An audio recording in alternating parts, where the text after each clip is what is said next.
کہ تم میں سے تمہارے لیے تمہارا جوڑا بنایا، بیویاں بنائیں، وجعل بینکم مودۃ ورحمہ لتسکنوا الیہا، تاکہ تم ان سے سکون حاصل کرو، وجعل بینکم مودۃ ورحمہ، اور تمہارے درمیان مودت اور رحمت رکھی گئی۔ ان فی ذلک لآیات لقوم یتفکرون، اس میں نشانیاں ہیں اس قوم کے لیے جو سوچتی ہے۔ چنانچہ آج کی گفتگو کا عنوان یہ ہے کہ خامدوں کو گھروں میں اپنی بیویوں کے ساتھ کیسے رہنا چاہیے۔ گھر آباد کرنے کے لیے کچھ اصول و ضوابط ہوتے ہیں، اگر اس کے مطابق زندگی گزاریں تو گھر آباد ہو جاتے ہیں، اور جہاں کوئی اصول ہی نہ ہو، کوئی قانون ہی نہ ہو، کوئی طریقہ ہی نہ ہو، تو وہ گھر تو جانوروں کا دربہ ہے، اس گھر کے اندر کسی کو سکون نہیں مل سکتا۔ نبی علیہ الصلوۃ والسلام نے ارشاد فرمایا، حبب الی من دنیاکم ثلاث، تمہاری دنیا میں سے مجھے 3 چیزیں پسند ہیں۔ سبحان اللہ، تمہاری دنیا کا لفظ کہہ کر بتلا دیا کہ مجھے اس سے کوئی سروکار نہیں، مجھے دنیا سے کوئی محبت نہیں، تمہاری دنیا میں سے مجھے 3 چیزیں محبوب ہیں۔ کون کون سی؟ فرمایا الطیب، مجھے خوشبو بہت پسند ہے، اور دوسری بات فرمایا المرأۃ الصالحہ، نیک بیوی، وہ مجھے بہت پسند ہے، اور تیسرا فرمایا جعلت قرۃ عینی فی الصلاۃ، میری آنکھوں کی ٹھنڈک نماز میں بنا دی گئی ہے۔ یعنی 3 باتیں ایسی کہیں کہ پوری زندگی کے لیے نچوڑ ہیں، اس لیے کہ عطر اور خوشبو سے دماغ معطر ہوتا ہے، نیک بیوی کو دیکھ کر دل کو سکون ملتا ہے، اور نماز پڑھ کر انسان کی روح کو سکون ملتا ہے۔ گویا یہ 3 چیزیں ایسی ہیں جو انسان کے دل و دماغ کو سکون دیتی ہیں، اور انسان کو دنیا میں جنت کے مزوں کا نمونہ محسوس ہوتا ہے۔ شادی کا بنیادی مقصد کہ میاں بیوی کے ذریعے گناہوں سے بچے، اور بیوی اپنے میاں کے ذریعے گناہوں سے بچے، اس لیے ان دونوں کو زندگی کا ساتھی کہتے ہیں۔ دونوں نے ایک دوسرے کے ذریعے سے گناہوں سے بچنا ہے، اور اللہ تعالیٰ کی فرما برداری والی زندگی گزارنے میں ایک دوسرے کا معاون بننا ہے۔ ان کا تعلق ایک دوسرے کے ساتھ کتنا مضبوط ہے، قرآن مجید نے ایسی مثال دی کہ دنیا کا کوئی مذہب ایسی مثال نہ دے سکا۔ ارشاد فرمایا، ہن لباس لکم وانتم لباس لہن، تمہاری بیویاں تمہارے لیے لباس کی مانند ہیں، اور تم اپنی بیویوں کے لیے لباس کی مانند ہو۔ لباس کے 2 فائدے، ایک تو اس سے انسان کے بدن کے عیب چھپ جاتے ہیں۔ اگر بے لباس مرد کو کہیں کہ لوگوں میں چلا جائے تو شرم کے مارے اس کو پسینہ آ جائے، اور اگر اسے لوگوں کے سامنے بے لباس کوئی زبردستی کر دے تو جی چاہے کہ زمین پھٹے اور میں اندر اتر جاؤں۔ تو اس طرح انسان اپنے جسم کے اعضاء کو دوسروں سے چھپاتا ہے، یہ ایک قدرتی شرم اور حیا کا تقاضا ہے۔ تو لباس کا ایک فائدہ کہ یہ انسان کے عیبوں کو چھپاتا ہے، اور دوسرا فائدہ کہ یہ انسان کو زینت بخشتا ہے۔ چنانچہ جسم تو چادر سے بھی چھپ جاتا ہے، مگر ہم اچھا لباس پہنتے ہیں سنت طریقے سے، سر پہ امامہ ہو، جبہ ہو، نیچے تہبند یا پاجامہ شلوار ہو، تو اس طرح پہن کر جب ہم چلتے ہیں تو لوگ شخصیت کو دیکھ کر متاثر ہوتے ہیں۔ معلوم ہوا کہ کپڑوں نے انسان کی شخصیت کو زیبائش بخشی، تو یہ دوسرا فائدہ ہے۔ یہی 2 مثالیں میاں بیوی کے تعلق کے لیے کہی جا سکتی ہیں کہ اگر بیوی نہ ہو تو خاوند اپنے جنسی تقاضوں کے پیچھے معلوم نہیں کہاں کہاں منہ مارتا پھرے اور لوگوں کے سامنے ذلت و رسوائی اٹھاتا پھرے۔ میاں بیوی کی زندگی کی وجہ سے اس کی شخصیت کے عیب چھپ گئے۔ اور دوسری بات کہ اگر مرد کو اکیلا گھر میں رہنا پڑے تو گھر کے اندر بھی بے ترتیبی، اور اس کی زندگی کا کوئی کام ڈھنگ کا نہیں ہوگا، نہ اس کا لباس صاف ستھرا ہوگا، نہ اس کے گھر میں کھانے پکانے کا نظم ٹھیک ہوگا، لہذا اس کی زندگی کے اندر جمال نہیں ہوگا، ہر وقت ملال رہے گا۔ تو بیوی کے آنے سے انسان کی زندگی کو زینت نصیب ہو جاتی ہے۔ اور ایک تیسری چیز ہے جو اس عاجز کے سمجھ میں آتی ہے کہ لباس انسان کے جسم کے سب سے زیادہ قریب ہوتا ہے. کوئی بھی چیز ایسی نہیں جو لباس سے زیادہ انسان کے جسم کے قریب ہو. تو قرآن مجید نے جو لباس کی مثال دی، تشبیہ دی، تو بتانا یہ مقصد تھا کہ میاں بیوی کو پیغام مل جائے کہ اے خاوند، تیرے لیے اب زندگی میں سب سے زیادہ قریب ہستی وہ تیری بیوی ہے. اور بیوی کو پیغام دیا گیا کہ تیرے لیے اب زندگی میں سب سے جو قریب ترین ہستی ہے وہ تیرا خاوند ہے. تم دونوں ایک دوسرے کے لباس کی طرح ایک دوسرے کے جسم کے قریب ہو. تو جب کوئی چیز اتنی قریب ہوتی ہے تو صاف ظاہر ہے کہ اس سے انسان کو محبت ہوتی ہے، تعلق ہوتا ہے. تو قرآن مجید نے میاں بیوی کے درمیانی تعلق کو اتنے خوبصورت لفظ کے ساتھ تشبیہ دے کر واضح کر دیا کہ انسان کی عقل اس بات پر حیران ہوتی ہے.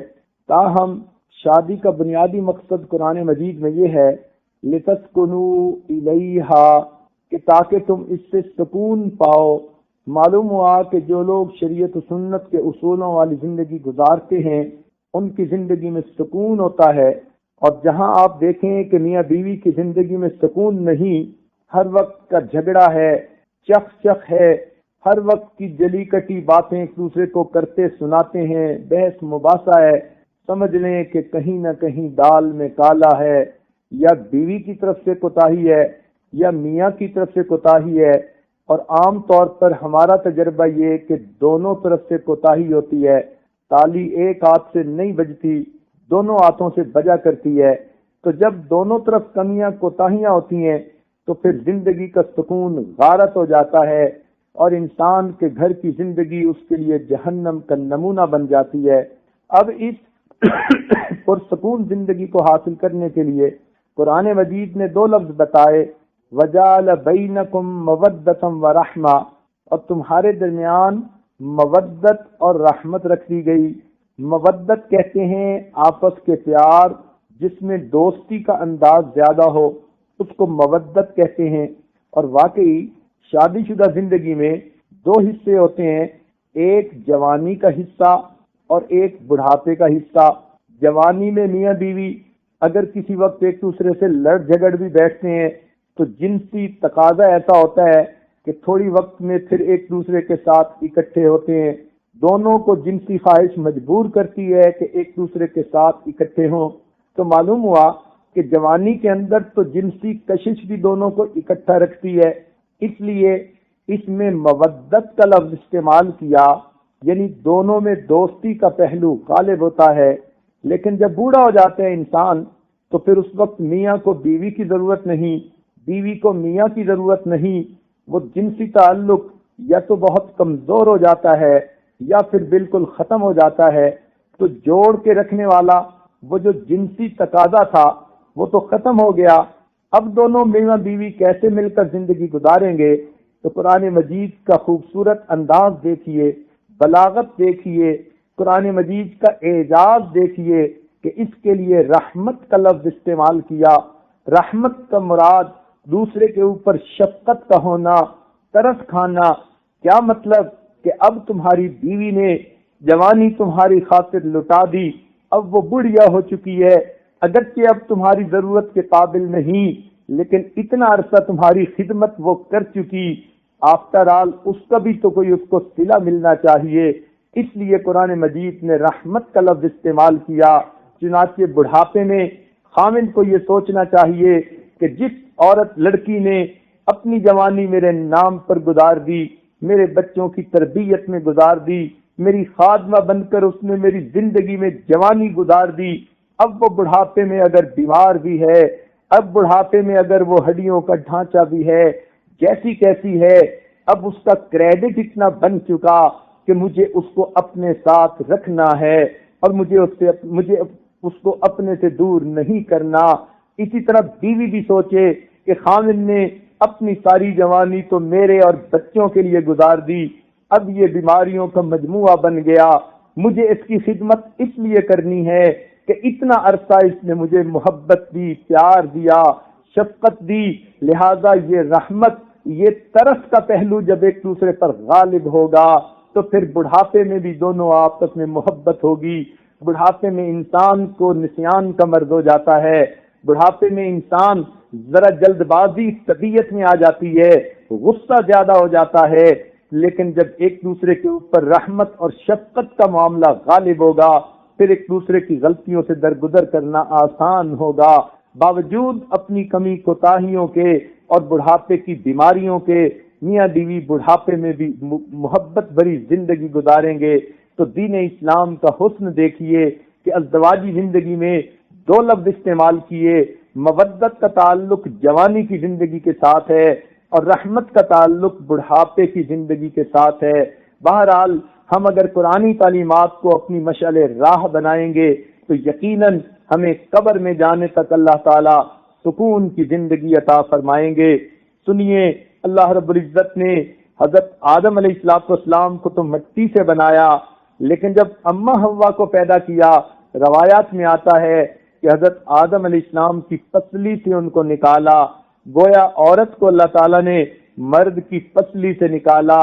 اس میں بھی ایک میسج ہے کہ یہ میاں بیوی کے درمیان ایسا تعلق ہے، ہم نے عورت کو تمہاری پسلی سے نکالا، پاؤں سے اس لیے نہیں بنایا کہ تم اسے پاؤں کی جوتی نہ سمجھ لینا، سر سے اس لیے نہیں بنایا کہ تم اس کو سر پہ نہ بٹھا لینا، ہم نے اسے پسلی سے بنایا ہے اور یہی تمہارے دل کے سب سے زیادہ قریب ہے، لہذا اے خاوند تم اپنی بیوی کو دل کے قریب رکھنا، تمہاری زندگی اچھی گزر جائے گی۔ اللہ رب العزت نے انسان کو محبت بھری زندگی گزارنے کا حکم دیا، چنانچہ یہ شادی شدہ زندگی اسلام کے نزدیک عبادت ہے۔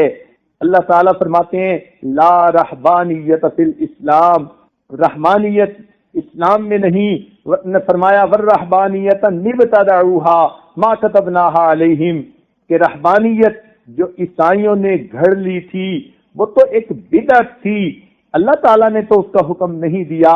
رہبانیت یہ تھی کہ لوگ کہتے تھے شادی شدہ زندگی اللہ کی معرفت کے راستے میں رکاوٹ ہے، لہذا مرد تو عیسیٰ صفت بن کے رہیں، عورتیں ننز بن کے رہیں، ساری زندگی شادی نہ کریں تاکہ اللہ کی معرفت میں رکاوٹ نہ ہو۔ اسلام نے آ کر بات کو کھول دیا کہ نہیں، یہ تو من گھڑت بدعت ہے، شادی اللہ تعالیٰ کے تعلق میں رکاوٹ نہیں ہوتی۔ اے لوگوں، غاروں میں جا کر تم اللہ رب العزت کو نہیں پا سکتے، اللہ تعالیٰ کو جو راستہ جاتا ہے وہ جنگلوں اور غاروں سے ہو کر نہیں جاتا، ان گلی کوچوں بازاروں سے ہو کے جاتا ہے۔ تم اپنے گھروں میں اپنی بیویوں کے حقوق ادا کرو گے تو پھر اللہ تعالیٰ کا قرب پالو گے۔ لہذا دین اسلام نے جو ہے محبت و پیار کی زندگی گزارنے کی تلقین دی۔ آج کفر کی دنیا میں لو میرج کا لفظ بہت عام ہے، وہ لوگ شادی سے پہلے ہی ایک دوسرے کے ساتھ جنسی تعلقات اختیار کر لیتے ہیں، لیو ٹوگیدر کرنا شروع کر دیتے ہیں۔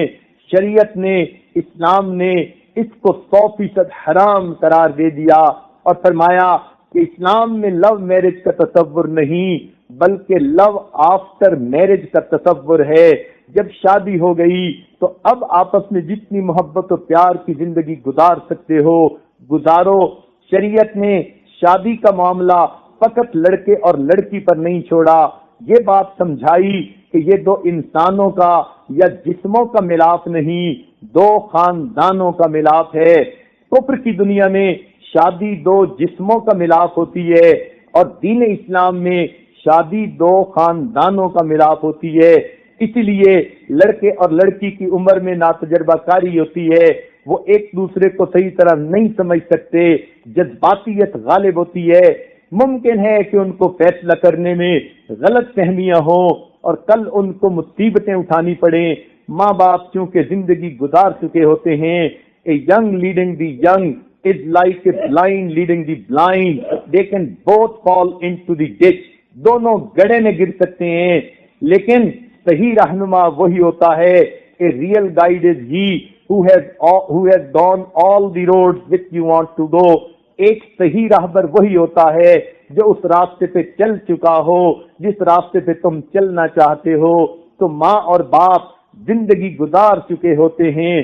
اس لیے شریعت نے کہا کہ لڑکے اور لڑکی کو چاہیے کہ شادی کے معاملے میں ماں باپ کی تجویز کو بھی زیادہ وزن دے، ان کو موقع دے، وہ چناؤ کریں، اور چننے کے بعد لڑکے سے بھی پوچھا جائے، لڑکی سے بھی پوچھا جائے۔ اگر 2-4 پرپوزلز موجود ہیں، ان میں سے جو زیادہ بہتر نظر آتی ہے اس کو لڑکا بھی اور لڑکی بھی اپنی پسند کے ساتھ اظہار کر دیا جائے۔ اس طرح جب سب مل کر کریں گے تو پھر ایک ایسا کام ہوگا کہ جس میں سب کی کنسنٹ بھی شامل ہوگی، اور تجربے کی وجہ سے دھوکہ کھانے کے بھی چانسز کم ہوں گے، کیونکہ کفر کی دنیا میں لڑکا لڑکی مل کے شادی کرتے ہیں، بڑوں کی اس میں کوئی برکت شامل نہیں ہوتی، کوئی مشورہ شامل نہیں ہوتا، اس لیے وہاں پر 1-2 سال شادی سے پہلے اکٹھے رہنے کے باوجود جب شادی کرتے ہیں تو ڈائیورس ریٹ 90% سے زیادہ ہو جاتا ہے۔ اب ذرا غور کیجئے، جس معاشرے میں 90% عورتوں کو طلاق ہو جائے، بھلا ان کو دل کا سکون کہاں ملے گا؟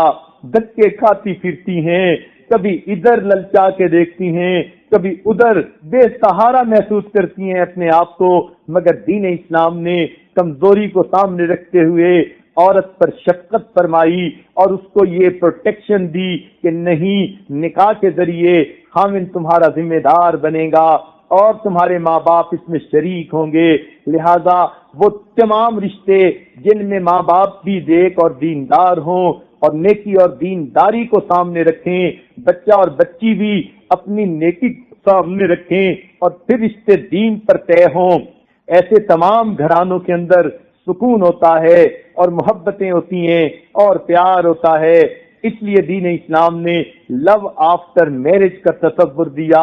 جب نکاح ہو گیا، جتنی محبت کرو گے اتنا اللہ تعالیٰ کی طرف سے اجر ملے گا۔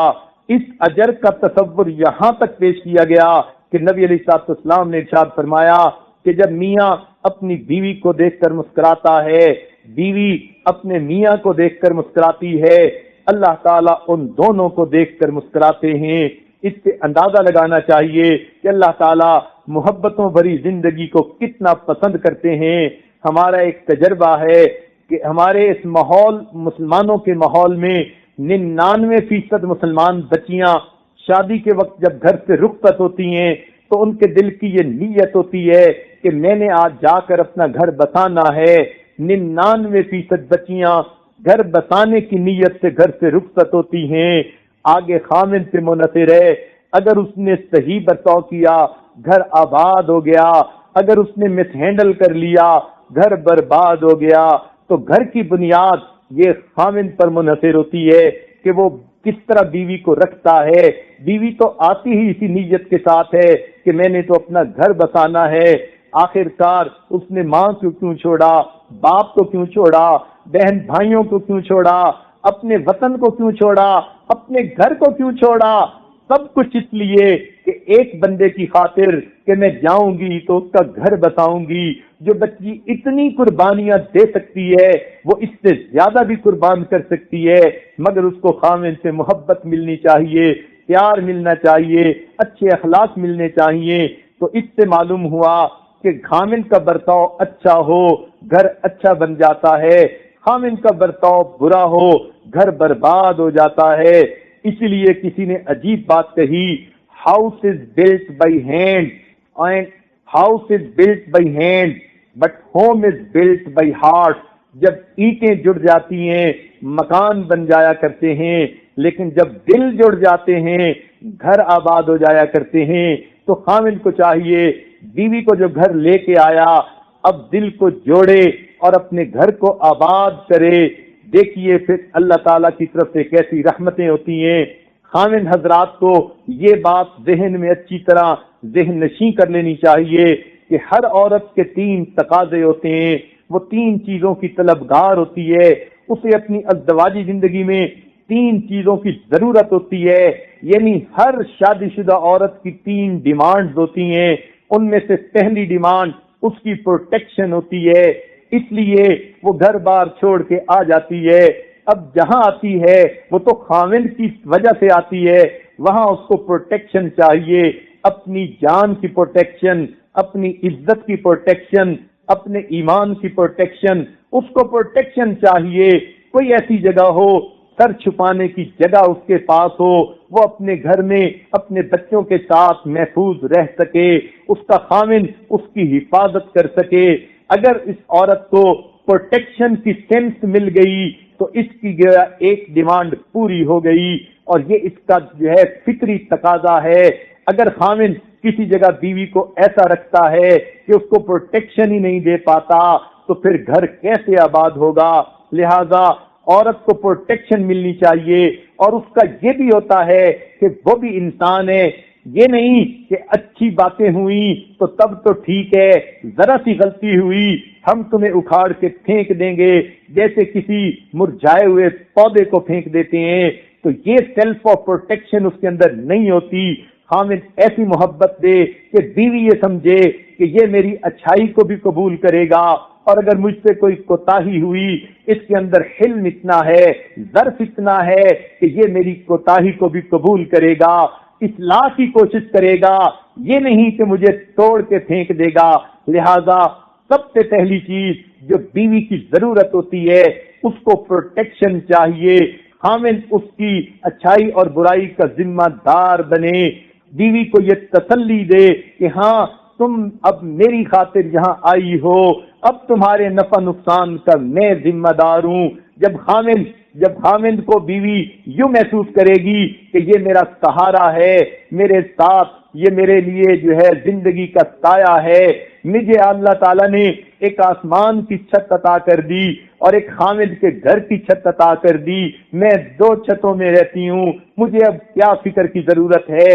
تو عورت کے اندر سے فیئر آف ان نون نکل جاتا ہے۔ کل کو کیا ہوگا، میرے مستقبل کا کیا بنے گا، عورت کے ذہن سے یہ خطرہ دور ہو جاتا ہے، لہذا عورت گھر میں پرسکون ہو جاتی ہے۔ تو سب سے پہلی چیز ازدواجی زندگی میں عورت کو پروٹیکشن کی ضرورت ہوتی ہے، اور خامن کو چاہیے کہ وہ یہ پروٹیکشن اسے پرووائڈ کرے۔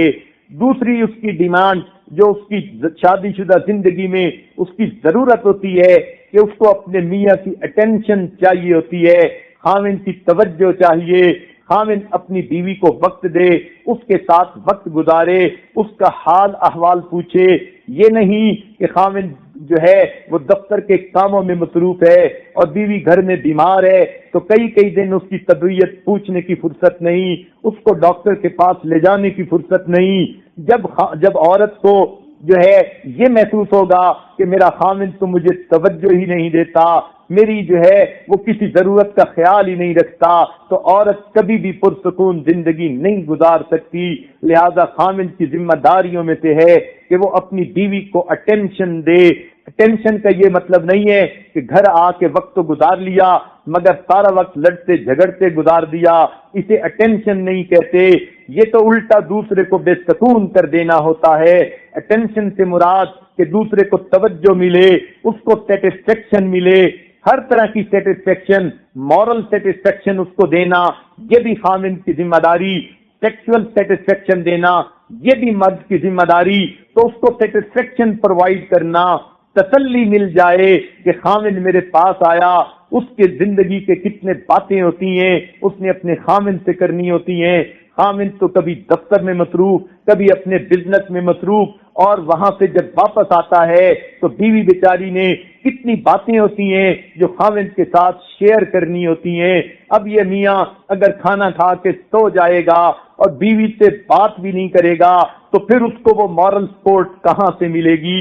تو گویا یہ مورل سپورٹ یہ بھی خامن نے اس کو پرووائڈ کرنی ہوتی ہے، اس کو شیئر کرنے کا موقع ملنا چاہیے، وہ اپنے دل کا دکھ بتا سکے، اپنے دل کا سکھ بتا سکے، وہ اپنی ہر ضرورت کو پورا کر سکے اپنے میاں کے ساتھ۔ اس کو کہتے ہیں خامن کی اٹینشن اس کو مل جانا۔ یہ نہیں کہ میاں جو ہے باہر سے آیا، بیوی اس کے لیے بنی سنوری اور گھر کو صاف ستھرا کر کے کھانا تیار کر کے بیٹھی ہے، خامن آئے گا اور میرے ساتھ کھانا کھائے گا، اور خامن صاحب اپنے بزنس کے کسی معاملے میں موڈ آف کر کے آئے اور آتے ہی کہنے لگے کھانے کی ضرورت نہیں، میں تو سو جاؤں گا۔ سوچئے پھر اس بیوی کے دل پہ کیا گزرے گی۔ تو پہلی چیز اس کو پروٹیکشن کی ضرورت ہوتی ہے، اور دوسری چیز اس کو خامند کی اٹینشن کی ضرورت ہوتی ہے. اب اگر خامند اس پر توجہ نہ دے، صاف ستھر جتنا مرضی قربان ہوتے پھریں، اس کی نندیں اس کے جتنے مرضی گن گاتی پھریں، بیوی کو کبھی سکون نہیں مل سکتا، وہ ہمیشہ پریشان رہے گی، اس لیے کہ اس کو خامند کی توجہ نہیں ملتی. اس لیے کتنی مرتبہ دیکھا کہ اپنے میں رشتہ داریاں ہوتی ہیں، خامند اپنی خالہ کے گھر جاتی ہے، سب لوگ اس کے ساتھ بہت اچھے ہوتے ہیں، مگر اس کا میاں کسی بری عادت میں گرفتار ہوتا ہے، ہوش میں ہی نہیں ہوتا، پینے پلانے کے چکر میں ہوتا ہے. ایسی عورت کو کبھی بھی سکون نہیں مل سکتا، اس لیے کہ جس کی خاطر وہ گھر چھوڑ کے آئی، اب وہی اس کو توجہ نہیں دے پاتا تو پھر اس کو کیسے سکون ملے گا؟ تو یہ اس کی شرعی ضرورت ہے اور ڈیمانڈ ہے، اور یہ خامند کی رسپانسبلٹی ہے کہ وہ بیوی کو اٹینشن دے تاکہ وہ بیوی اپنے دل کا دکھ سکھ اس کے ساتھ کر سکے، اپنا وقت اس کے ساتھ گزار سکے. اور ایک تیسری چیز کہ بیوی چاہتی ہے جب میں خامند کے لیے ہر چیز کی حفاظت کرتی ہوں، خامند کے کہنے کے مطابق ہر کام کو پورا کرتی ہوں، تو میرے اچھے کام پر مجھے شاباش ملنی چاہیے، تعریف ہونی چاہیے، میری قدر ہونی چاہیے.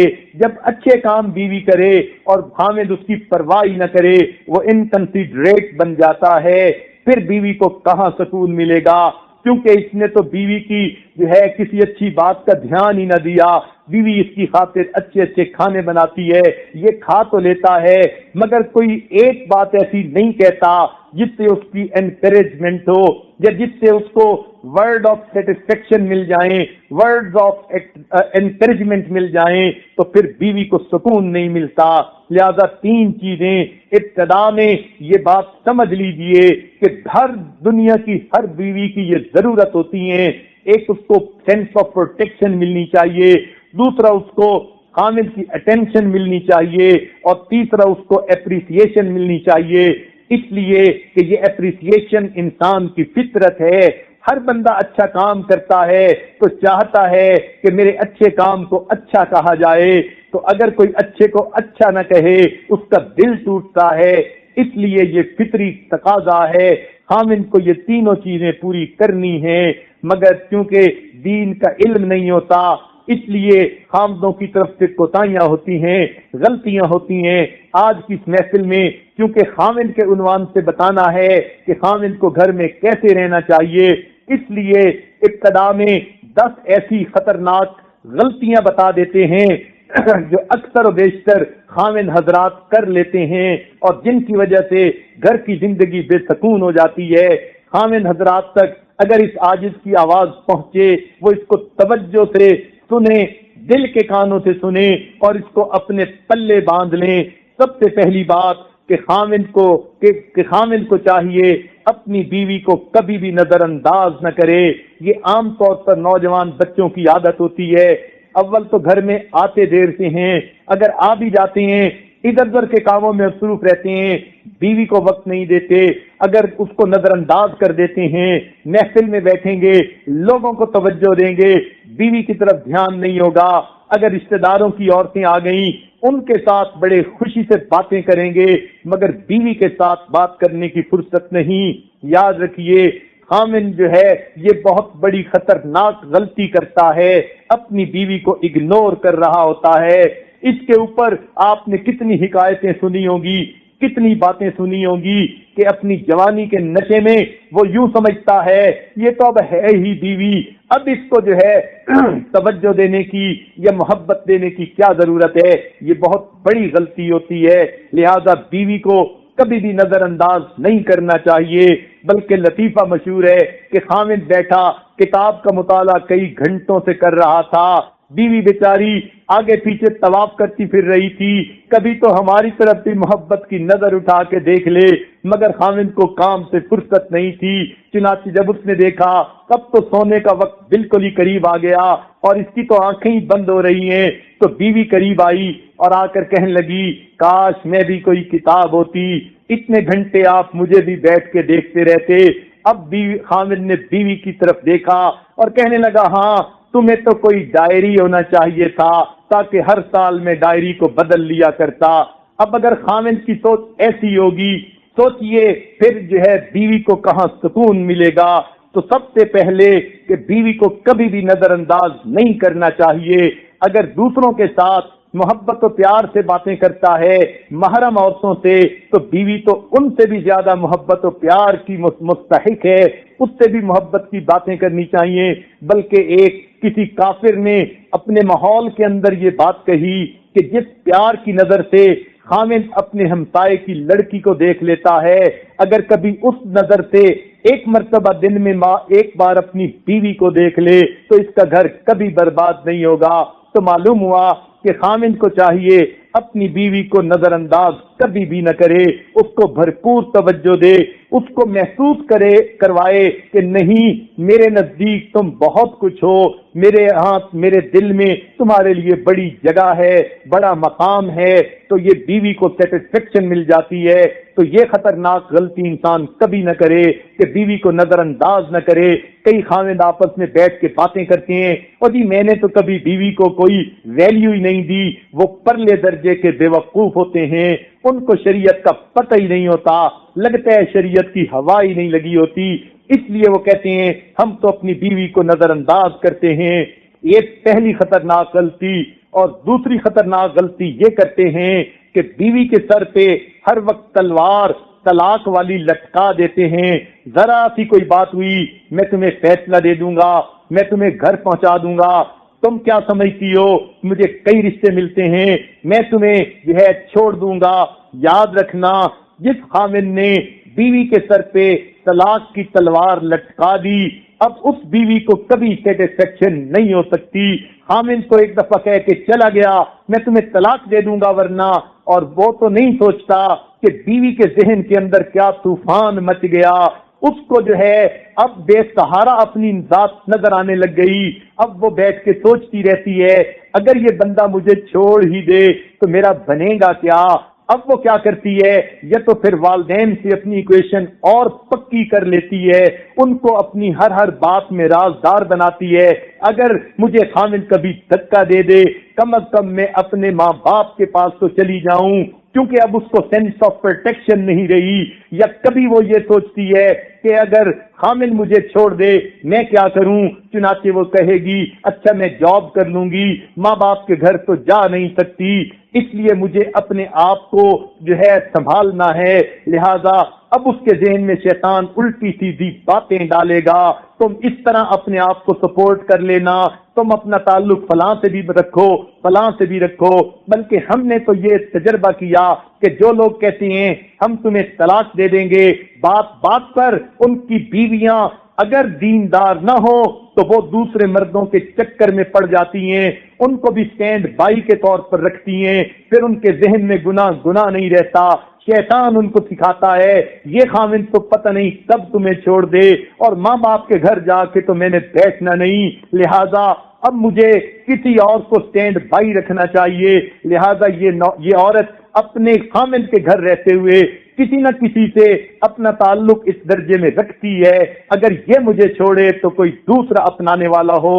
معلوم ہوا کہ یہ الفاظ، یہ تھریٹ ایسی ہے کہ یہ عورت کے لیے گناہوں کا دروازہ کھول دیتی ہے۔ خامدوں کو عقل کے ناخن لینے چاہیے اور یہ لفظ ان کو قطعاً استعمال نہیں کرنے چاہیے۔ جب بیوی بنا کے اپنا لیا، اب زندگی گزارنے کے سودے ہیں، جب تم اس کو تسلی دو گے وہ تمہارا گھر آباد کرے گی۔ تو یہ کتنی بے وقوفی کی بات ہے، چھوٹی چھوٹی باتوں میں اس کو کہتے ہیں میں تمہیں ڈائیورس کر دوں گا، میں تمہیں گھر پہنچا کے آؤں گا، ہاں میں تمہیں ماں باپ کے گھر بھیج دوں گا۔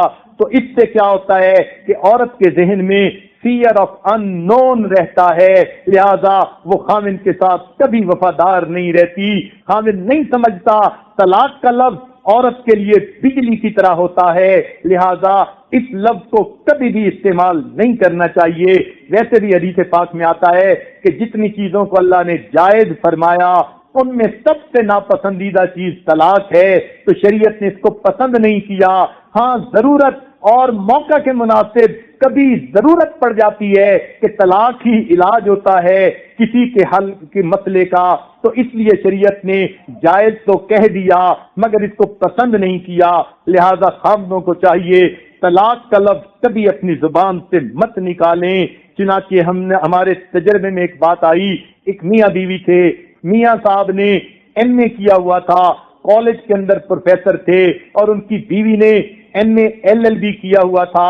دونوں نیک دیندار تھے، جوان العمر تھے، مگر دونوں کے گھر میں کھٹ بٹ رہتی تھی، کوئی پرسکون زندگی نہیں تھی۔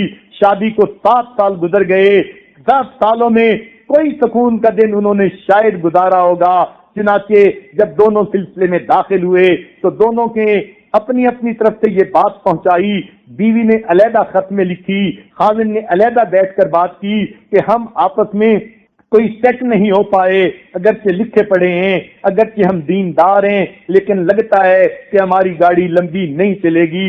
اس عاجز نے ذرا دونوں سے بات معلوم کی تو پتہ چلا کہ میاں صاحب کی عادت تھی ذرا سے غصے میں آ کے کہہ دیتے، میں لکھا پڑھا ہوں، پروفیسر ہوں، اور اگر تم جو ہے میری بات نہیں مانو گی میں تمہیں طلاق دے کے دوسری شادی کر لوں گا۔ اس کی وجہ سے عورت کے اندر انسیکیورٹی آ گئی تھی، اور وہ بھی پھر میاں کے ساتھ جھگڑے کرتی تھی۔ جب اس عاجز نے ڈائگنوز کر لیا کہ ان دونوں کے درمیان اصل مرض یہ ہے، تو ایک مرتبہ دونوں کو بلایا، بیوی پردے میں آئی، خاوند آیا، خاوند اور بیوی کو بٹھا کر کہا آپ دونوں کی جو ہے خوشیوں کا ایک حل اس عاجز کے پاس موجود ہے۔ وہ کہنے لگے کیا؟ میں نے خاوند سے کہا وعدہ کرو گے کہ اس کو پورا کرو تو پھر میں وہ حل آپ کو بتاتا ہوں، مگر اس کے بعد تمہاری زندگی جنت کا نمونہ بنے گی۔ وہ بڑے حیران ہو گئے، ایسا کون سا حل ہے؟ میں نے خاوند سے وعدہ لیا کہ یہ میرے ساتھ وعدہ کرو کہ تم اپنی بیوی کو طلاق نہیں دے سکتے جب تک کہ تم مجھ سے مشورہ نہیں کر لو گے، اور میں بھی ہاں نہیں کہہ دوں گا۔ خاوند نے جب یہ وعدہ کیا، اب بیوی کو پروٹیکشن مل گئی، سیکیورٹی مل گئی۔ چنانچہ جب واپس گئے اس کے بعد کبھی بھی ان کے درمیان دوبارہ جھگڑا نہیں ہوا، اس لیے کہ بیوی کو اب یقین ہو گیا حضرت صاحب سے میرے خاوند نے وعدہ کر لیا، اب یہ طلاق مجھے نہیں دے سکتا، لہذا اب اس کو زندگی کی سکون نصیب ہو گیا۔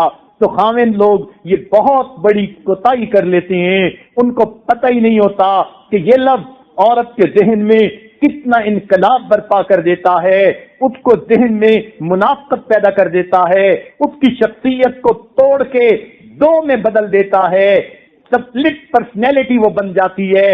طلاق کا نام سن کر اس کے دماغ میں شیطان کسی دوسرے غیر محرم کا تعلق ڈال دیتا ہے، گناہوں کے دروازے کھل جاتے ہیں، وہ بساتی گھر کسی اور کا ہے مگر دل میں کسی اور کو بسا رہی ہوتی ہے۔ یہ کتنی واہیات اور بری بات ہے، لہذا خاوندوں کو چاہیے کہ وہ طلاق کی تھریٹ کبھی بھی نہ دیں۔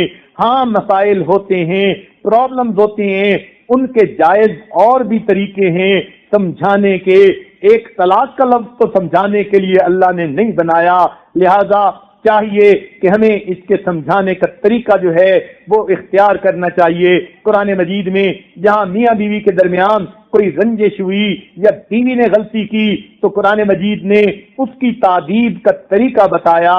سب سے پہلی بات سمجھائی کہ تم اس سے اپنے جو ہے وہ بولنا بند کر دو، یعنی بولنا جو ہے کم کر لو، تو جب کم کرو گے تو صاف ظاہر ہے کہ وہ تمہیں منا لے گی، غلطی سے ہٹ آئے گی، اور اگر یہ بھی نہیں تو وَاهْجُرُوهُنَّ فِي الْمَضَاجِعِ، پھر تمہیں چاہیے کہ تم اس کو جو ہے بستر جدا کر لو، تو وہ پھر سمجھ جائے گی کہ میاں مجھ سے واقعی ناراض ہے۔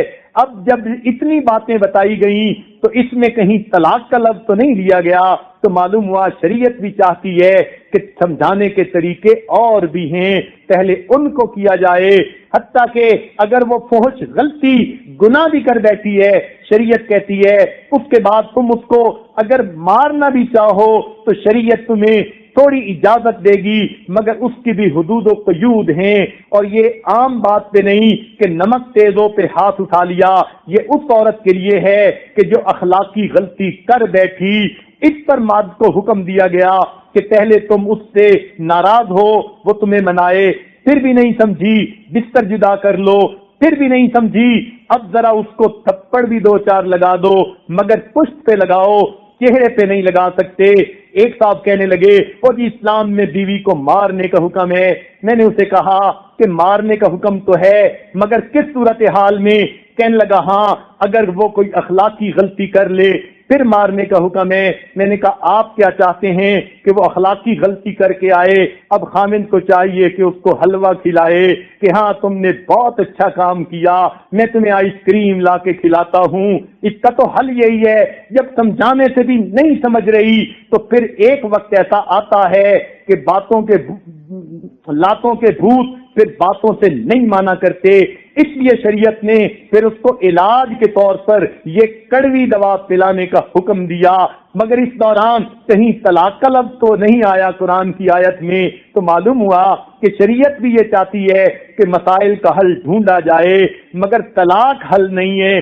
طلاق کا جہاں حکم آیا شریعت کہتی ہے فبعثو جو ہے تم بلاؤ اپنوں میں سے بھی 2 بندے، ان کے بھی 2 بندے، وہ بھی آپس میں بیٹھ کے مشورہ کریں. تو معلوم ہوا کہ طلاق سے پہلے بھی مشورت کو رکھا گیا. تو طلاق تو سب سے آخری چیز ہوتی ہے، اس سے پہلے کتنے مراحل ہیں. تو خامدوں کو یہ بات اچھی طرح سمجھنی چاہیے. ذرا سی بات پہ کہہ دینا تمہیں طلاق دے دوں گا، یہ انتہائی پرلے درجے کی بے وقوفی ہوتی ہے. اسی طرح تیسری خطرناک غلطی، خامد ہر وقت بیوی کو کہتے رہتے ہیں کہ تم تو اتنی خوبصورت نہیں، میں دوسری شادی کر لوں گا. یہ دوسری شادی کی دھمکی دینے کی کیا ضرورت ہوتی ہے؟ گو شریعت نے مرد کو اجازت دی کہ وہ 4 شادیاں کر سکتا ہے، لیکن ہمارے ماحول معاشرے میں جب مرد کے سب تقاضے اس کی بیوی پورا کر رہی ہے، اس کو کیا مصیبت پڑی ہے کہ وہ اس بیوی کو دوسری شادی کی دھمکی دے یا سوکن لانے کی دھمکی دے، خواہ مخواہ اس کی زندگی میں بھی پریشانی پیدا کرے، اپنی زندگی میں بھی پریشانی پیدا کرے. یاد رکھنا 2 بیویوں کے درمیان عدل و انصاف کرنا یہ انسان کے اوپر فرض ہوتا ہے، اور یہ عدل کرنا انسان کے بس کی بات نہیں ہوتی. سنیے قرآن مجید اس پر گواہی دے رہا ہے. ارشاد فرمایا وَلَن تَسْتَطِيعُوا أَن تَعْدِلُوا بَيْنَ النِّسَاءِ وَلَوْ حَرَصْتُمْ، تم کتنے حریص کیوں نہ ہو جاؤ، تمہارے اندر کتنا ٹھرکی پن کیوں نہ ہو، تم 2 بیویوں کے درمیان انصاف نہیں کر سکتے. تو جب شریعت کہتی ہے تم انصاف کر ہی نہیں سکتے، کمزور ہو، تو پھر اتنا بڑا بوجھ کیوں لے کر قیامت کے دن اللہ کے حضور جاؤ گے؟ اس لیے حدیث پاک میں آتا ہے جس بندے کی 2 بیویاں ہوں اور وہ ان کے درمیان انصاف نہ کرتا ہو، قیامت کے دن فالج زدہ انسان کی طرح اللہ تعالیٰ کے سامنے اس کو کھڑا کیا جائے گا، اور پھر اس کو شرمندگی ہوگی کہ میں نے اپنی بیویوں میں نا انصافی کی. تو جب اتنا انصاف ہم کر ہی نہیں پاتے، یہ بہت بڑا چیلنج ہے، لہذا دوسری شادی کوئی چھوٹی سی بات نہیں ہوتی. تو ایسی دھمکی دینے کی کیا ضرورت ہوتی ہے؟ اس عاجز نے امریکہ کی ایک کمیونٹی میں بعض بیویوں کی طرف سے یہ باتیں سنی، خاوند ہم پر توجہ نہیں دیتے، ان کو خوب سے خوب تر کی تلاش رہتی ہے، اور یہ نیک لوگوں کی باتیں تھیں جو سلسلے میں بیٹھ تھے. جب اس عاجز نے کمیونٹی کی کئی عورتوں کی طرف سے یہ پیغام سنا یا محسوس کیا تو پھر خامدوں کی ذرا ایک تلاش لی، ان کو بلا کر بٹھایا، ذرا حال احوال پوچھے. پتہ یہی چلا کہ اس ماحول میں چونکہ ان کو ہر طرف گوری لڑکیاں ملتی ہیں، ایک سے بڑھ کر ایک خوبصورت ہوتی ہے، تو ذہن اسی طرف رہتا ہے کہ یہ بیوی تو اتنی خوبصورت نہیں، فلاں لڑکی زیادہ خوبصورت ہے، اس کے ساتھ بھی شادی ہو سکتی ہے. تو اب دوسری شادی کا خیال ان کے ذہن میں ہے، کریں یا نہ کریں یہ اور بات ہے، مگر آپشن ان کو نظر آتی ہے. لہذا اس وجہ سے وہ گھر میں بیویوں کو پوری طرح پیار نہیں دیتے. لہذا اس عاجز نے ان سب کو ایک مرتبہ بلایا اور خوب ان کی اچھی طرح کلاس لی اور ان کو کہا کہ تم اپنے ذہنوں سے آج یہ نکال دو کہ تم نے دوسری شادی کرنی ہے، جس سے پہلے کر لی ذرا اس کو تو مطمئن کر کے ہمیں دکھا دو. جب اس کو مطمئن کرو گے تب تمہارے بارے میں اگلی بات سوچیں گے. کیونکہ ان کا بیت کا تعلق تھا اور اس میں نیک دیندار اور متقی لوگ تھے، بڑے بڑے عالم لوگ تھے، کئی بڑے بڑے حافظ تھے، قاری تھے اور دوسرے آفیسر حضرات تھے، کافی سارا مجمع تھا. جب سب کو اچھی طرح یہ بات سمجھائی گئی اور ان سے یہ وعدہ لیا گیا کہ تم اپنی موجودہ بیوی کو مطمئن کرو گے تو پھر تم میرے پاس آنا کہ اب ہمیں دوسری کی ضرورت ہے. جب وہ وعدہ کر کے گئے چنانچہ ایک ہفتے کے اندر وہ خود واپس آئے اور کہنے لگے حضرت عجیب بات ہے، جس دن سے دوسری شادی کا خیال ہم نے ذہن سے نکال دیا اب ہمیں یہ بیوی اتنی پیاری لگنے لگ گئی، شکل بھی اچھی لگتی ہے، عقل بھی اچھی لگتی ہے، کام بھی اچھے لگتے ہیں، گھر کے اندر سکون محسوس ہوتا ہے. اب ہم نے 100% نظروں کی حفاظت بھی کر لی ہے. تو یہ بہت بڑی خطرناک غلطی ہوتی ہے کہ خاوند اپنی بیوی کو دوسری شادی کی دھمکی دیتا رہتا ہے، ایک کو سنبھال نہیں سکتے اور دوسری کی باتیں کرتے ہیں. یہ تو ایسا ہی ہے کہ ایک آدمی 1 من بوجھ تو اٹھا نہ سکے کہ گردن ٹوٹی جا رہی ہے اور پھر جو ہے وہ دعوے کرے میں 1 من اور سر پہ اٹھا لوں گا، پھر تیری ریڑھ کی ہڈی ٹوٹے گی، تیرا تماشا دنیا دیکھے گی. یہی حال اس خامد کا ہوتا ہے. لہذا یہ خطرناک غلطی کبھی نہیں کرنی چاہیے، اپنی بیوی کو دوسری شادی کی دھمکی دینا.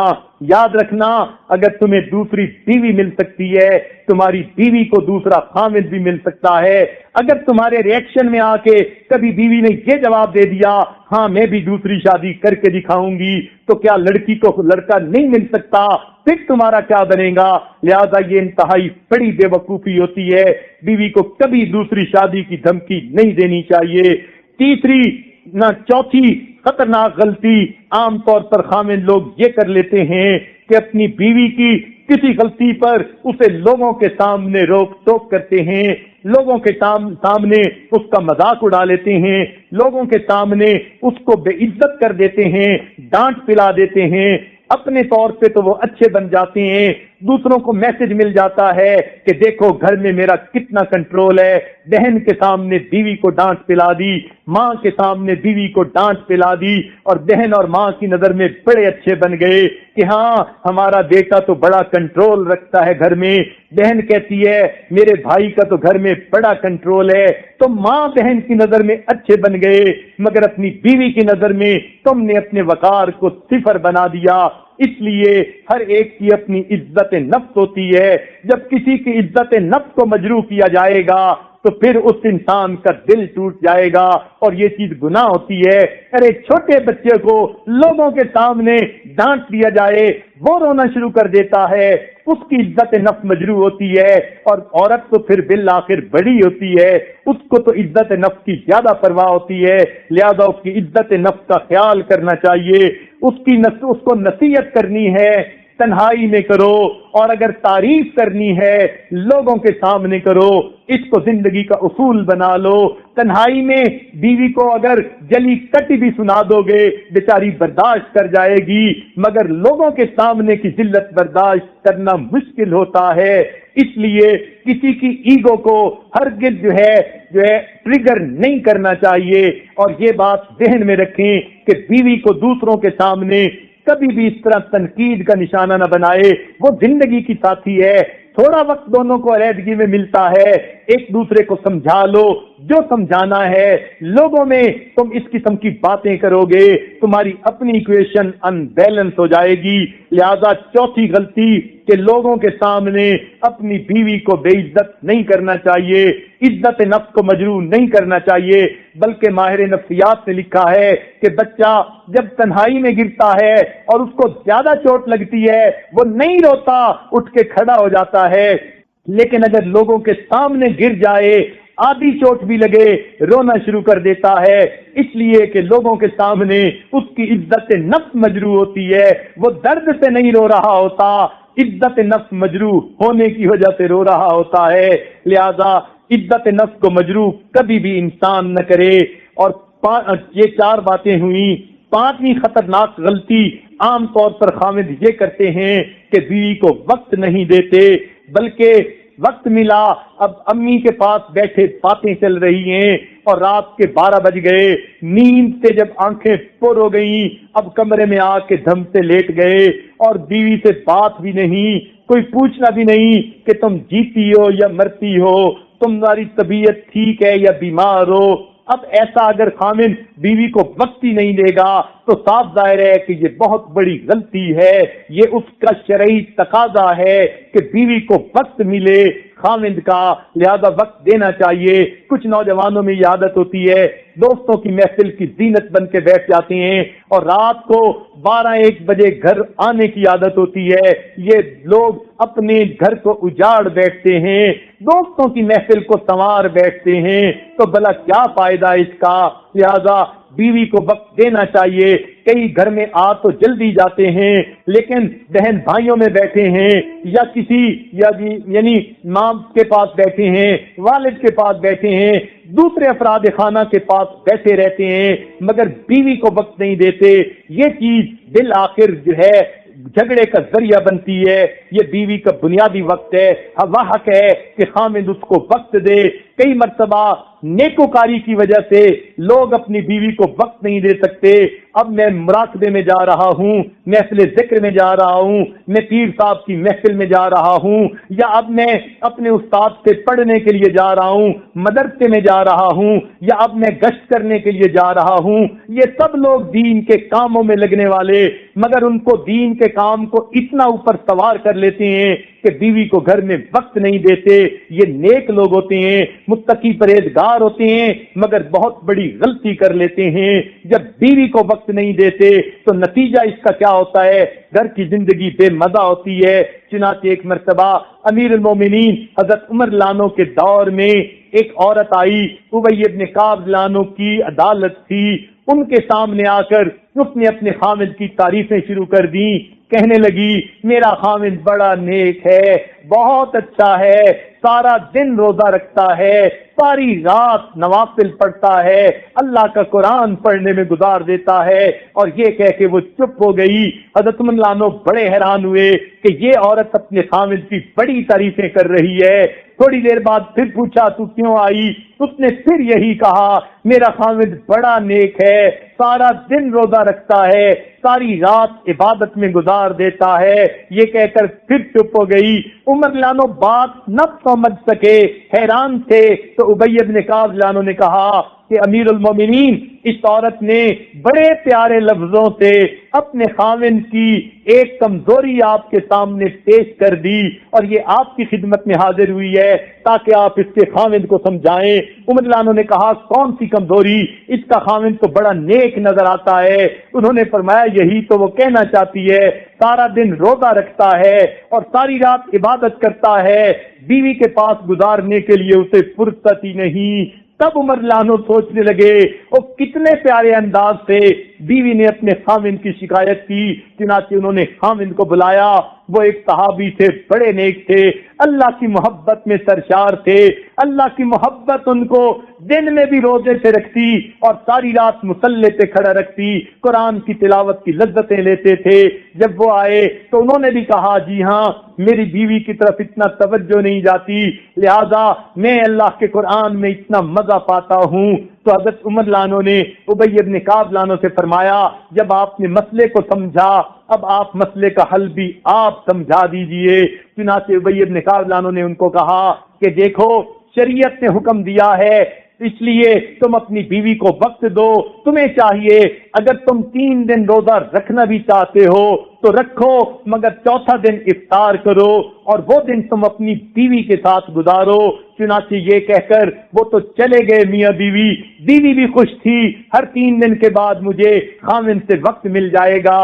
لیکن عمر لانو نے پوچھا ابی ابن کعب آپ نے یہ 3 دن کی جو ہے شرط کیسے لگائی؟ وہ کہنے لگے میں نے قرآن مجید کو دیکھ کر لگائی کہ قرآن مجید نے ایک مرد کو زیادہ سے زیادہ 4 عورتوں کے ساتھ شادی کی اجازت دی، اگر بالفرض کوئی 4 شادیاں بھی کر لے تو ہر عورت کو 3 دنوں کے بعد چوتھی رات مل جائے گی، اس لیے میں نے شرط لگا دی کہ تم زیادہ سے زیادہ 3 دن تک روزے رکھ سکتے ہو، چوتھے دن افطار کر کے تمہیں اپنی بیوی کے ساتھ وقت گزارنا پڑے گا۔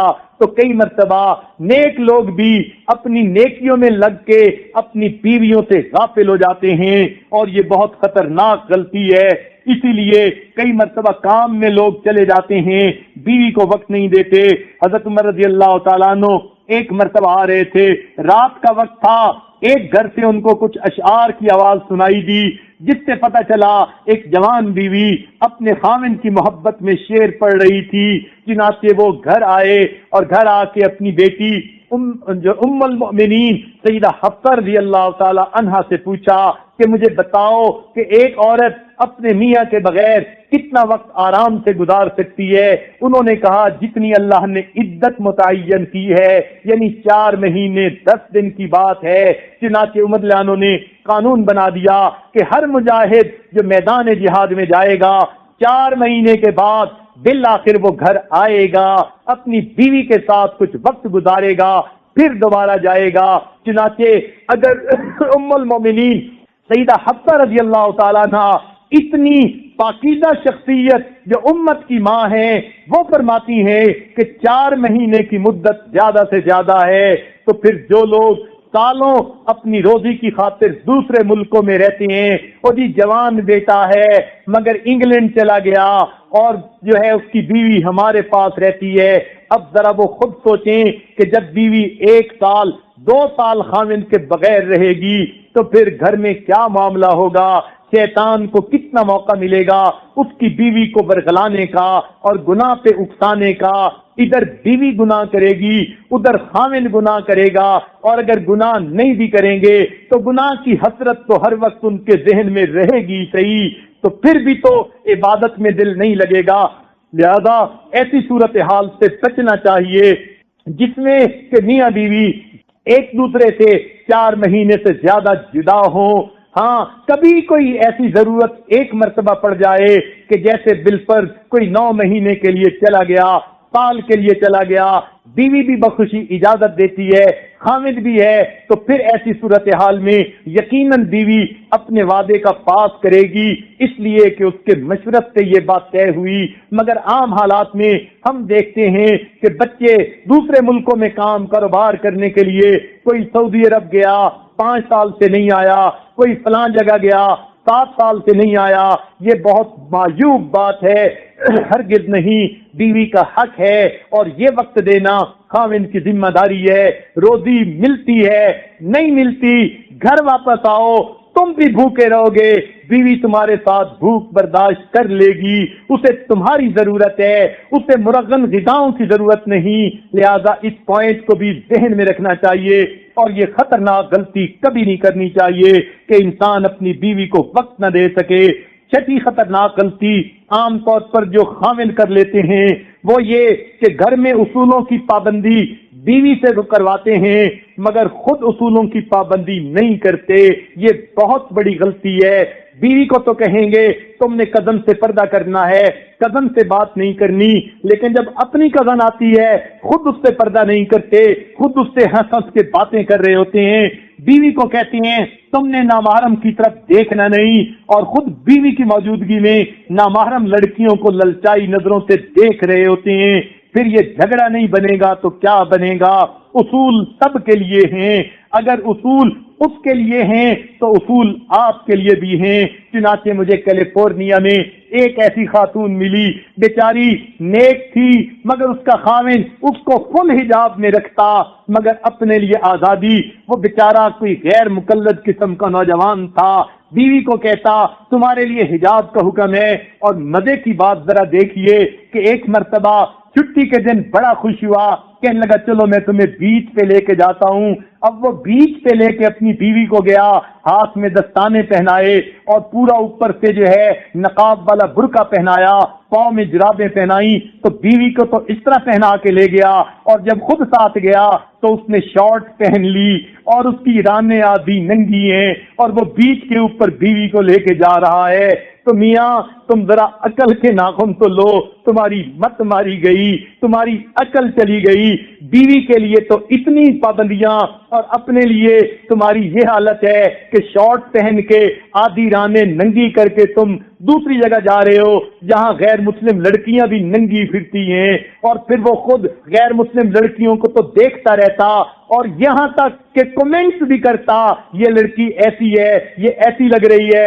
اب سوچ سکتے ہیں اس کی بیوی کے دل پہ کیا گزر رہی ہوگی کہ مجھے تو اس نے یوں قید میں بٹھا دیا ہے، اور اپنی حالت یہ ہے کہ انگریز لڑکیوں کو فقط چند انچ کے کپڑوں میں جو وہ نہاتے ہوئے پہنتی ہیں ان میں چلتے ہوئے دیکھتا ہے اور پھر کمنٹس بھی کرتا ہے اس کی چال ایسی، اس کی شکل ایسی، اس کا فلاں ایسا، تو یہ تو خاوند کی انتہائی بے وقوفی ہوتی ہے۔ بہرحال یہ ایک بات سمجھنے کی ہے کہ کبھی انسان اگر گھر کے اندر اصول بناتا ہے تو اصول سب کے لیے ہوتے ہیں، اگر بیوی کے لیے اصول ہیں تو خاوند کے لیے بھی اصول ہوتے ہیں۔ اگر خاوند پابندی نہیں کرے گا تو بیوی سے پابندی کی پھر کیا جو ہے توقع کر سکتا ہے کہ بیوی کو تو کہے تم نیک بن کر رہو اور خود جو ہے بیٹھا ہوا کیبل دیکھ رہا ہو اور خود بیٹھا ہوا نیوڈ کلب کی فلمیں دیکھ رہا ہو، پھر تو ہے گھر کے اندر جھگڑے ہی ہوں گے، لڑائیاں ہی ہوں گی۔ لہذا یہ غلطی بھی کبھی نہیں کرنی چاہیے۔ ساتویں خطرناک غلطی جو عام طور پر خاوند کر لیتے ہیں وہ یہ کہ بیوی کی چھوٹی چھوٹی باتوں پہ نکتہ چینیاں کرتے ہیں، حتیٰ کہ یہ نکتہ چینی بڑھتے بڑھتے یہاں تک بڑھ جاتی ہے ہر وقت بیوی کو شک کی نظر سے دیکھنے لگ جاتے ہیں۔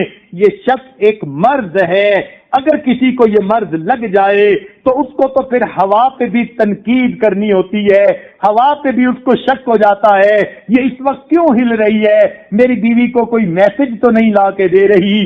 ہم نے تو یہاں تک دیکھا کہ شک والے بندے کا حال اتنا برا کہ اگر اس کی بیوی اپنے سگے بھائی سے بات کرتے ہوئے مسکرا پڑتی ہے تو خاوند کے دل کے اندر شک پڑ جاتا ہے یہ سگے بھائی سے مسکرا کے باتیں کیوں کر رہی ہے۔ آپ اندازہ تو کیجئے کیا عقل پہ پردے پڑ گئے کہ ایک شادی شدہ لڑکی اپنے بھائی سے بھی پیار کی بحث کے بات نہیں کر سکتی تو پھر کس سے کر سکتی ہے؟ تو اس کی بنیادی وجہ تنقید والی طبیعت، چھوٹی چھوٹی چیزوں پہ تنقید کی عادت نہیں ڈالنی چاہیے۔ کئی لوگوں کو دیکھا آ کے بیٹھیں گے دسترخوان کے اوپر 10 چیزیں بنی ہوئی ہیں مگر جو اچھی چیزیں ہیں ان کی تعریف کرنے کے لفظ تو ایک زبان سے نہیں نکلے گا۔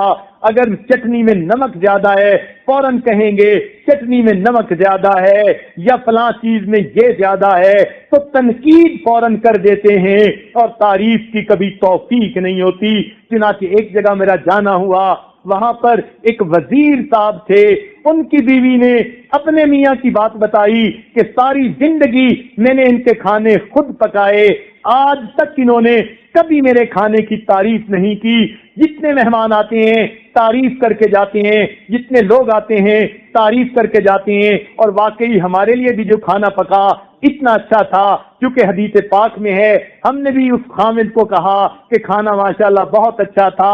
اب اس نے یہ بات جب بیوی کو بتائی، بیوی آگ بگولا ہو گئی کہ تمہیں تو کبھی توفیق نہ ملی 2 لفظ کہنے کی۔ چنانچہ اس وقت ہمیں احساس ہوا کہ واقعی یہ بہت بڑی غلطی ہوتی ہے کہ انسان چھوٹی چیزوں پہ نکتہ چینیاں تو فوراً شروع کر دے اور اس کی زبان سے کبھی خیر کی بات نہ نکلے۔ اس لیے کئی نوجوانوں کو دیکھا کہ باہر دوستوں کی محفل میں وہ گلاب کے پھول بنے ہوئے ہوتے ہیں اور گھر کے اندر آتے ہیں تو کریلا نیم چڑا بنے ہوئے ہوتے ہیں، ایسے کڑوے کہ بندہ تھو تھو کر دے، یوں بن کے گھر میں آتے ہیں تو پھر بیوی کو گھر میں کیسے سکون ملے گا؟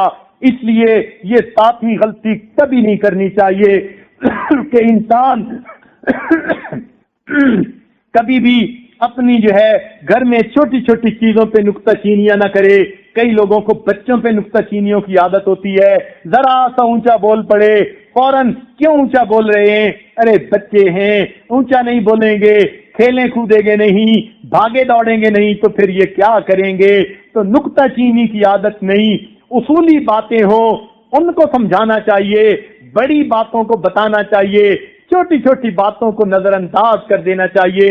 دیکھیں لوگ مشین بھی بناتے ہیں، روبوٹ بھی بناتے ہیں، اس کے پرزے فٹ کرنے ہوتے ہیں، ان میں بھی کلیئرنس اینڈ ٹالرنس رکھنی ہوتی ہے، تب پرزے آپس میں فٹ ہوتے ہیں۔ تو جب ہر چیز میں کلیئرنس اینڈ ٹالرنس ہوتی ہے تو گھر میں بھی کچھ ٹالرنس ہونی چاہیے، خامد کو کچھ چیزیں برداشت کر لینی چاہیے، چھوٹے بچوں کی باتیں یا بیوی کی کوئی بات ایسی برداشت ہونی چاہیے۔ ہاں اگر کوئی بڑی بات ہے، اصولوں کے خلاف ہے، شریعت میں گناہ ہے، اس پر تو واقعی ایکشن لینے کی ضرورت ہوتی ہے، مگر معمولی باتوں میں نکتہ چینی یہ تو واہیات سی بات ہے۔ کسی نے کیا اچھی بات کہی، to run a big show one should have a big heart. اچھا گھر چلانے کے لیے بندے کو دل بھی بڑا کر لینا چاہیے. لہذا یہ بھی خطرناک غلطی ہے کہ انسان ہر وقت نکتہ چینی کرتا رہے اور دوسرے کو شک کی نظر سے دیکھتا رہے.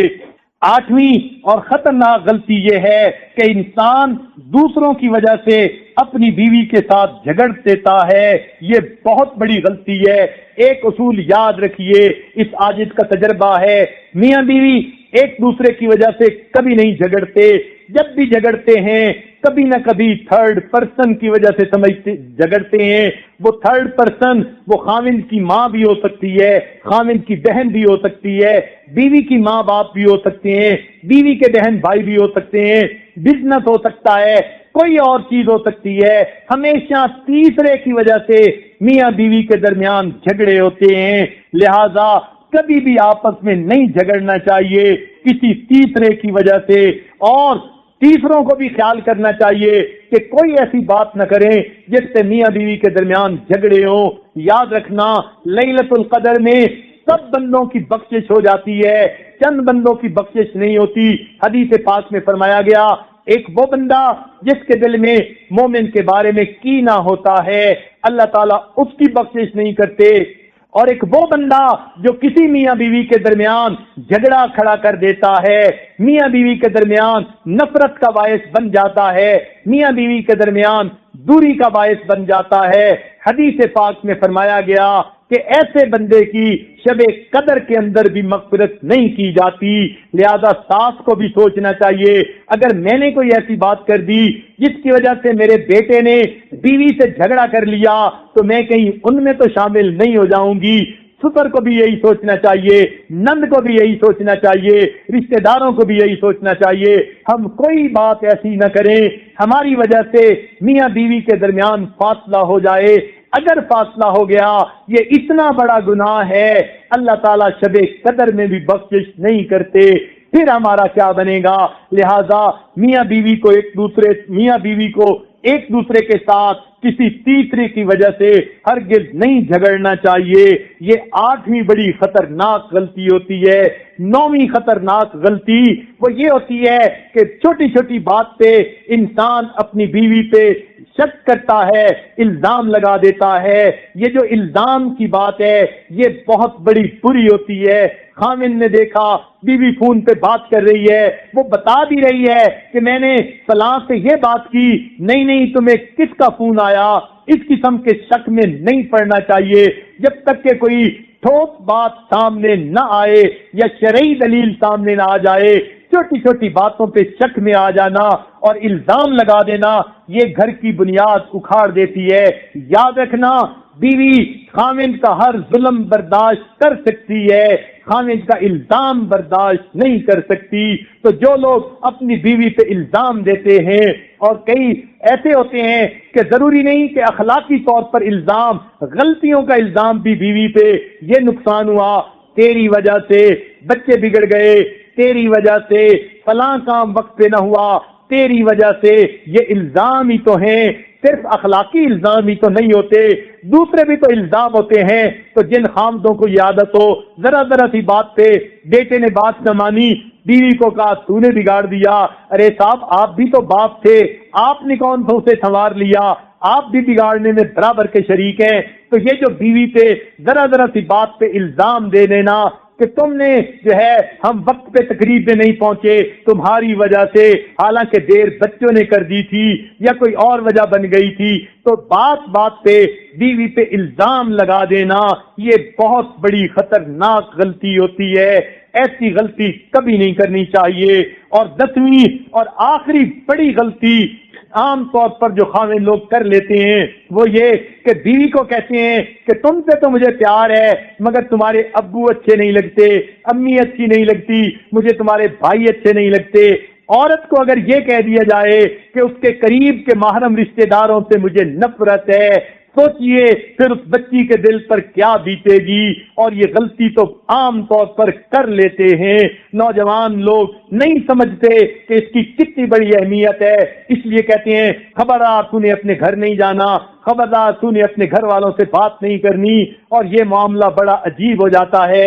چنانچہ ایک مرتبہ UAE میں ایک جوڑا جو بیت تھا اس کا معاملہ اس حاجت کے سامنے آیا، اور معاملہ بھی کیا تھا کہ خاوند کافی دین کی محنت میں وقت لگانے والے، کئی مہینے چلے لگانے والے، دیندار تھے، نیکوکار تھے، مگر گھر کے اندر ان کے پرابلم تھی، اور پرابلم بھی کیا تھی؟ ان کی بیوی عالمہ تھی، انڈیا میں ایک بڑے مدرسے سے فارغ ہو کر آئی تھی اور دین کا کام کر رہی تھی، اور وہ بیچاری ایک مرتبہ اس نے ایک فکرے کے اندر کچھ اپنے دل کا غم کہہ ڈالا کہ مجھے بہت جو ہے مصیبت ہے، پریشان ہوں، دعا کیجیے گا۔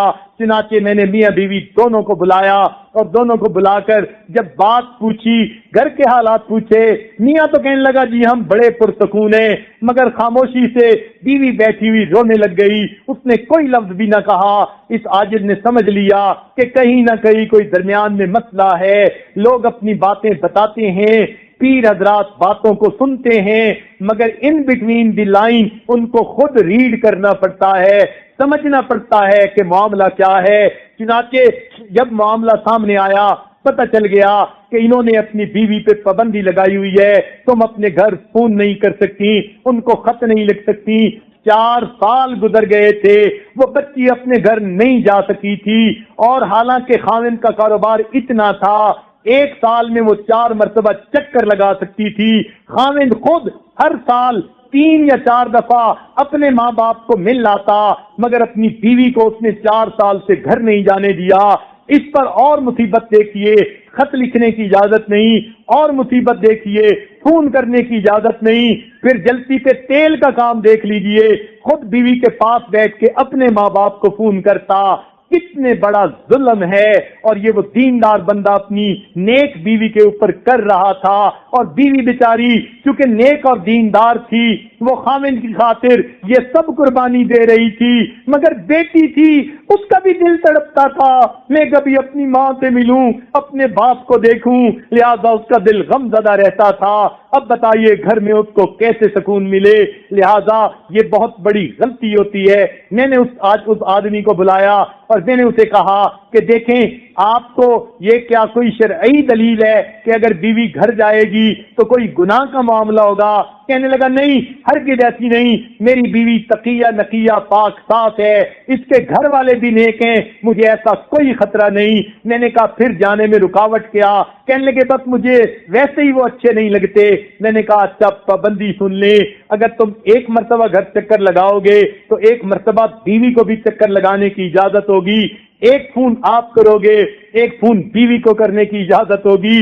تو جب یہ ان کو بتایا کہ تمہارے گھر کے مسائل کا حل ہے، اب خاوند صاحب کی عقل ہوش میں آئی، مگر بیوی کہنے لگی نہیں حضرت مجھے ہر دن فون کرنے کی ضرورت نہیں، مہینے میں 1 دفعہ بھی امی سے بات ہو جائے تو میرے لیے تو عید کا دن ہو جائے گا۔ چنانچہ ان کے گھر کے سارے مسئلے اسی ایک مشکل کے بعد حل ہو گئے، اور گھر کے اندر پھر اللہ تعالیٰ نے پرسکون زندگی عطا کر دی۔ وہ صاحب دوبارہ آئے، کہنے لگے حضرت میں آپ کا احسان نہیں اتار سکتا، پتہ نہیں شیطان نے مجھے کیا ورغلا دیا، میرے دماغ میں کیا ڈال دیا کہ میں نے اپنے گھر کو جہنم کی طرح بنا لیا تھا، آپ نے معاملہ فہمی کے ساتھ سمجھا دیا، اب ہمارے گھر میں جنت کی سی جو ہے وہ رونقیں آ گئی ہیں۔ تو دیکھیے یہ 10 بڑی خطرناک غلطیاں ہیں، ممکن ہے اس کے علاوہ بھی بہت ساری ہوں، لیکن آج اس کے ذہن میں جو باتیں آئیں وہ اس وقت آپ کے سامنے پیش کر دیں۔ ان غلطیوں سے خاوندوں کو بچنا چاہیے، اگر بچیں گے تو اللہ رب العزت ان کو پھر خوشیوں بھری زندگی عطا کریں گے، گھر کے اندر بھی سکون ہوگا، اور اللہ تعالیٰ کہ ہاں بھی ان کو عزتیں ملیں گی، اللہ رب العزت کے ہاں بھی ان کو جو ہے اللہ رب العزت کے ہاں بھی ان کو نیکی ملے گی۔ لہذا آج کی باتیں یہیں تک مکمل کرتے ہیں، شاید ان خطرناک غلطیوں سے بچ کے آپ کے گھروں کے ماحول اور اچھے ہو جائیں، اور اسی ٹاپک کو اب ہم کل بھی بیان کریں گے، کیونکہ اس عاجز کے حساب سے یہ ٹاپک ابھی آدھا بیان ہوا اور تقریباً آدھا یا کچھ زیادہ ابھی باقی ہے۔ لہذا پہلی ترتیب کے مطابق جب تک یہ ٹاپک مکمل نہیں ہوگا تب تک دوسرا ٹاپک ہم نہیں شروع کریں گے۔ لہذا کل بھی انشاءاللہ خامدوں کے بارے میں جو دوسرا حصہ بیان کا رہ گیا وہ انشاءاللہ ہم بیان کریں گے. ابھی چونکہ تقریباً 1.5 گھنٹہ بیان ہو چکا، اتنا کافی ہے.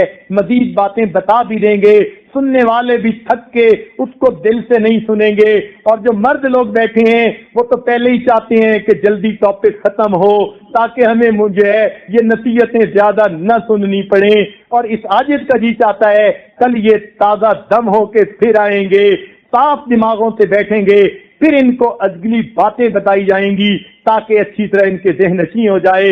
اللہ تعالیٰ خوشیوں بھری زندگی عطا فرما دے اور ہماری